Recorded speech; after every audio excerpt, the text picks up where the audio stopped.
Kurukshetra Lok Sabha seat पर इस बार कौन भाजपा का उम्मीदवार होगा, इस बात को लेकर हर आम से खास नागरिक में चर्चा जोरों पर है। हालांकि अब लोकसभा चुनावों में ज्यादा समय नहीं रह गया है। 5 राज्यों में होने वाले चुनावों के परिणामों के बाद जल्द ही लोकसभा चुनावों की भी घोषणा हो सकती है।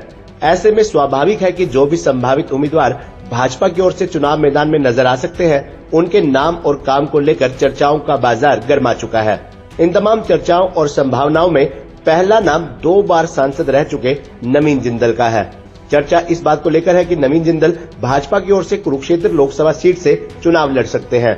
उनका नाम सफलता की 100% गारंटी माना जा रहा है। यही वजह है कि उनका नाम दोनों पार्टियों यानी कांग्रेस और भाजपा दोनों की ओर से ही चर्चा में है। हालांकि नवीन जिंदल ने अभी तक कांग्रेस पार्टी नहीं छोड़ी है, फिर भी संभावना जताई जा रही है कि वर्ष 2024 के आरंभ में होने वाले लोकसभा चुनाव में कुरुक्षेत्र लोकसभा सीट से चुनाव लड़ सकते हैं, वह भी भाजपा की टिकट पर। अगर किसी कारणवश नवीन जिंदल कुरुक्षेत्र लोकसभा सीट से चुनाव नहीं लड़ते हैं, तो दूसरा नाम सीएम सिटी करनाल की मेयर रेणुबाला गुप्ता का है। नवीन जिंदल और रेणुबाला गुप्ता दोनों ही अग्रवाल समाज की ओर से समाज सेवा और राजनीति के क्षेत्र में बहुत पुराने और चर्चित नाम हैं, जिनके चुनाव मैदान में आने से प्रदेश का समूचा अग्रवाल समाज भाजपा की ओर आकर्षित हो सकता है। पिछले काफी अरसे से प्रदेश और देश की राजनीति में अग्रवाल समाज की भागीदारी बढ़ाने को लेकर अग्रवाल समाज से जुड़े कई संगठन लगातार बैठकें और बड़े कार्यक्रम आयोजित कर चुके हैं।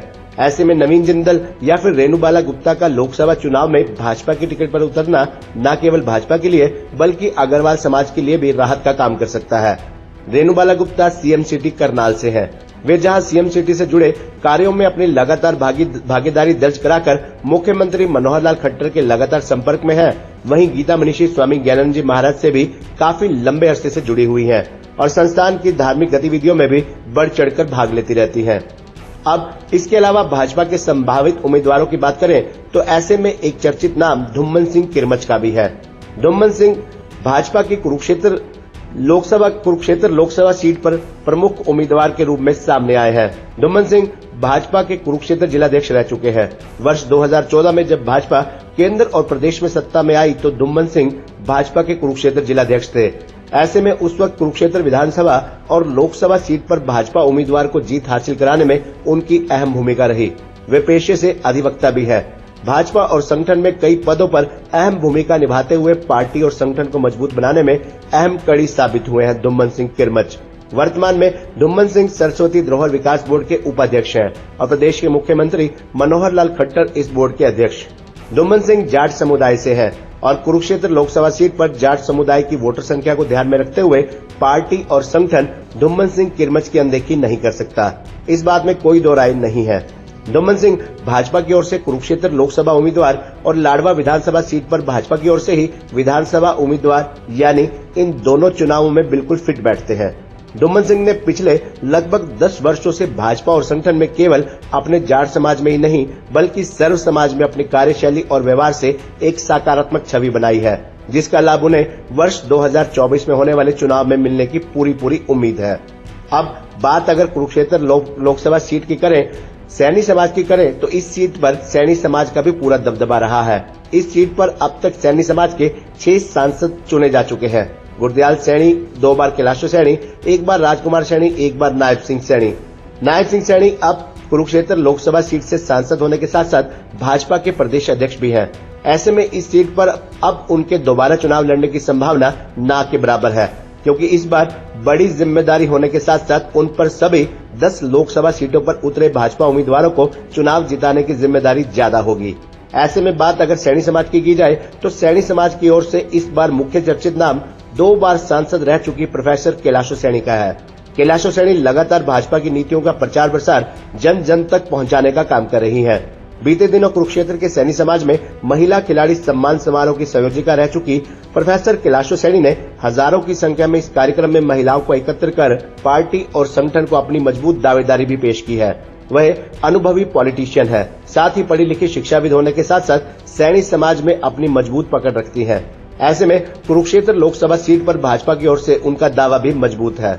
अब बात अगर ब्राह्मण समाज की करें तो जय भगवान शर्मा डीडी ब्राह्मण समाज की ओर से कुरुक्षेत्र लोकसभा सीट पर एकमात्र मजबूत चेहरा है। वे भाजपा की सीट पर पिहोवा से विधानसभा चुनाव लड़ चुके हैं और कुरुक्षेत्र लोकसभा सीट पर जननायक जनता पार्टी की ओर से भी वर्ष 2019 में लोकसभा चुनाव भी उन्होंने लड़ा था।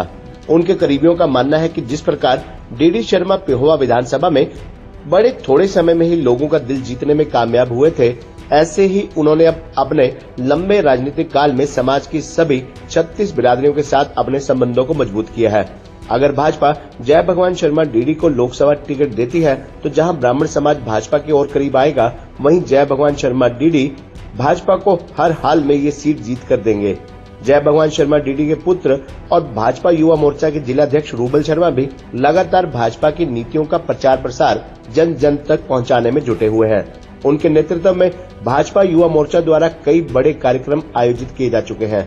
रूबल शर्मा खुद भी युवा है और युवाओं को भी भाजपा के साथ जोड़ने का काम लगातार करने में जुटे हुए हैं।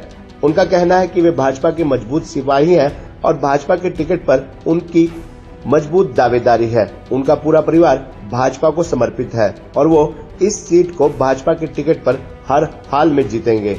यानी जय भगवान शर्मा डीडी भाजपा की ओर से लोकसभा कुरुक्षेत्र से मजबूत उम्मीदवार माने जा रहे हैं। अब बात करते हैं उस चेहरे की जिसका नाम कांग्रेस और भाजपा दोनों ही ओर से संभावित उम्मीदवार के रूप में चर्चा में है। वो नाम है संदीप गर्ग लाडवा का। संदीप गर्ग बीते 6 वर्षों से लाडवा विधानसभा में समाज सेवा और राजनीति के क्षेत्र में अपनी एक मजबूत पहचान बना चुके हैं। 5 रुपए में भरपेट खाना, अलग अलग स्थानों पर स्थापित की गई रसोई के माध्यम से महिलाओं के लिए एम्बुलेंस सेवा, खिलाड़ियों के लिए प्रतियोगिताएं, हर जरूरतमंद की मदद करना और अभी ऐसे भी एक से बढ़कर एक अनेक कार्य हैं जिनके कारण संदीप गर्ग की लोकप्रियता लाडवा से पूरे हरियाणा और देश के अलग अलग राज्यों तक फैली है। हालांकि संदीप गर्ग लाडवा विधानसभा से आजाद उम्मीदवार के रूप में तैयारी कर रहे हैं, परंतु उनकी लोकप्रियता पर अब कांग्रेस और भाजपा की भी निगाह है। शायद यही वजह है कि उनकी चर्चा कांग्रेस के टिकट पर भी है और भाजपा की भी। ऐसे में अब देखने वाली बात यह होगी कि इन सभी संभावित उम्मीदवारों में भाजपा किस चेहरे को अपना उम्मीदवार बनाती है। कृपया इस खबर को देखने और सुनने के बाद कमेंट बॉक्स में अपनी राय और अपने पसंदीदा उम्मीदवार का नाम अवश्य लिखें और खबर रमा हरियाणा को लाइक, सब्सक्राइब और शेयर भी जरूर करें।